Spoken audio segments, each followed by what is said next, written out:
The 1920s consisted of a large social rebellion against prohibition and cultural fundamentalism. Speakeasies were filled with illegal drinkers, and bootleggers became new money millionaires. From this alcohol-induced haze emerged the flapper.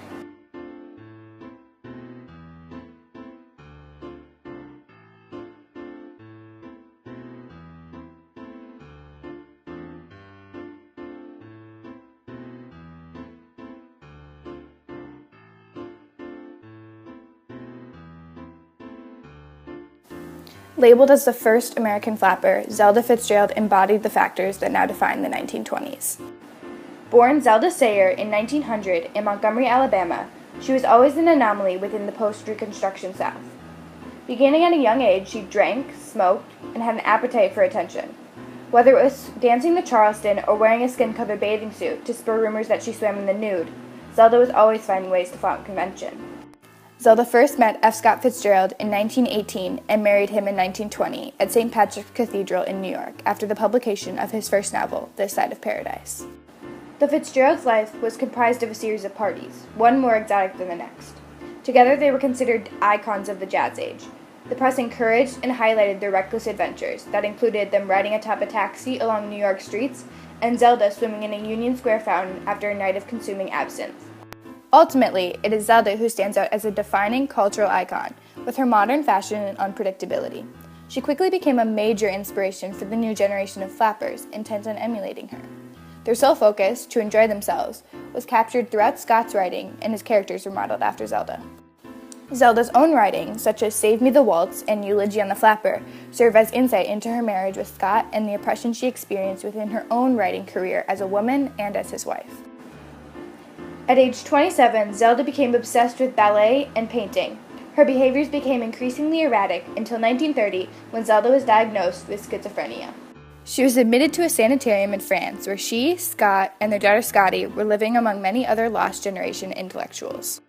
Zelda spent the rest of her short life in one psychiatric facility or another until her death in a hospital fire in 1948.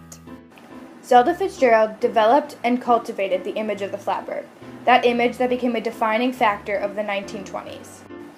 Flappers embodied the Jazz Age. They were carefree and sexually provocative. They drank in public, made risque jokes, and danced the Charleston and shimmy. Their breezy attitudes and jaunty style redefined indulgence for future eras. The 1950s were a mere echo of the Roaring Twenties.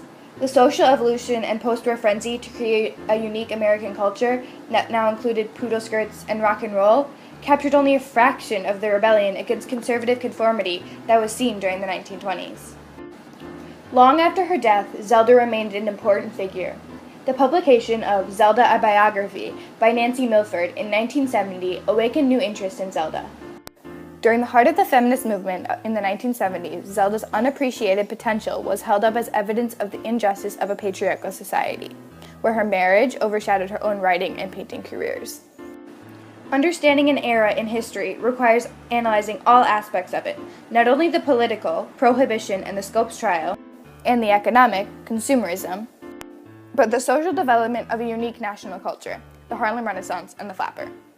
As we evaluate each perspective, we better understand the age as a whole, and recognize the effects of the era as background for future periods. The Roaring Twenties was one of the United States' most iconic decades, and the founders of the Jazz Age should be recognized for their lasting impact. The mystique of Zelda Fitzgerald continues to enchant today's creative geniuses.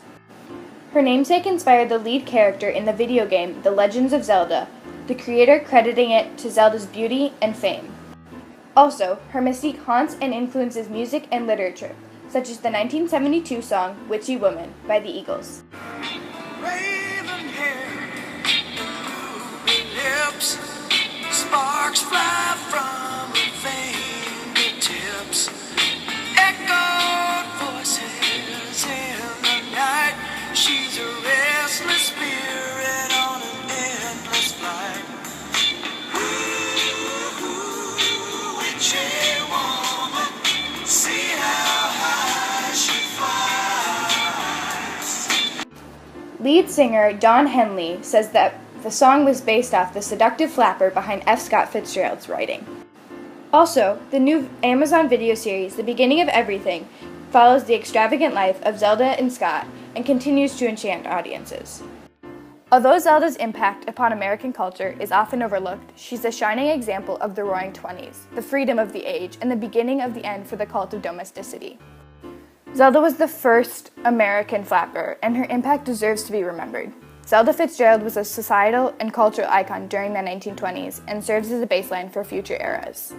Just as everyone reserved a place for Zelda Fitzgerald at their table during the 1920s, her impacts reserve her place on the APUSH Hall of Fame.